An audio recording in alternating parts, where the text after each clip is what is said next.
Saviez-vous que l'homme le plus riche de France, Bernard Arnault, ne paye que 2% d'impôts sur le revenu, que les milliardaires en moyenne y contribuent à hauteur de 25% de leur patrimoine, tandis que vous, moi, tout le monde contribuons à hauteur de 50% pour entretenir les services publics et notre modèle social. L'Assemblée nationale s'apprête à voter pour mettre fin à cette injustice majeure dans le pays avec la taxe Zuckman. C'est une taxe assez révolutionnaire parce qu'elle vise à mettre fin à toutes les possibilités d'évasion fiscale des ultra-riches. Vous savez pourquoi Bernard Arnault paye si peu d'impôts sur le revenu? Ces revenus, ils sont pas comme vous et moi dans un compte en banque. Tous ces revenus sont cachés dans des entreprises qu'on appelle des holdings, qui sont juste là pour détenir de l'argent et qui sont souvent hébergés dans des paradis fiscaux. C'est considéré comme des biens professionnels et ça leur évite de contribuer à la hauteur de leur fortune personnelle. Et c'est parce que cet argent nous passe sous le nez que notre modèle social s'effondre, qui viennent faire les poches des retraités, des chômeurs, qui vont prendre 200 € à des apprentis qui gagnent 100 € en moyenne par mois, qui vont taxer les personnes atteintes de cancer, que notre hôpital public s'effondre et qu'il y a 1500 morts dans le couloir d'attente des urgences. La taxe Zuckman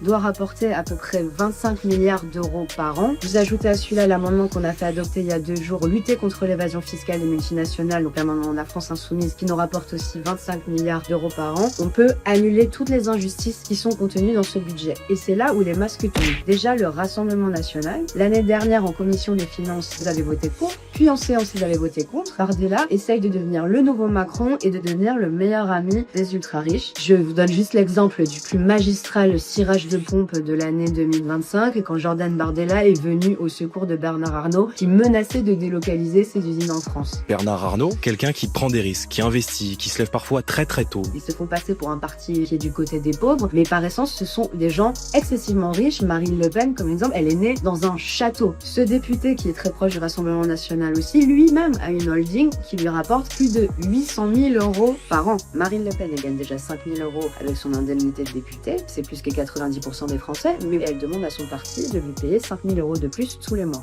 Et il y a un autre parti qui a montré son vrai visage, le Parti socialiste, qui, comme vous savez, a peur de retourner aux élections, donc est prêt à faire tous les compromis pour éviter qu'il y ait une censure du gouvernement, vide de sa substance la taxe Zuckman, puisqu'il dépose un amendement qui crée plein d'exemptions, alors que le but même de la taxe Zuckman, c'est qu'il n'y ait plus d'exemption possible, c'est 2% de tout le patrimoine pour mettre enfin fin au système d'évasion fiscale. On en est même à se demander si c'est pas le numéro 2 de LVMH, Marc-Antoine Jamet, maire socialiste de Val-de-Reuil, Alma Dufour, que j'appelle Alma Lazoivre, est très proche des PS de droite comme Philippe Brun, qui a rédigé l'amendement justement pour que son patron puisse échapper à la taxe Zuckman. Ce débat montre encore une fois en fait qui est vraiment du côté d'un changement de système. Il va falloir absolument aller faire contribuer les plus riches à notre modèle social, à l'investissement dans la transition écologique. Vous voyez avec cet amendement qu'en fait il n'y a que la France Insoumise qui est vraiment prête à aller jusqu'au bout.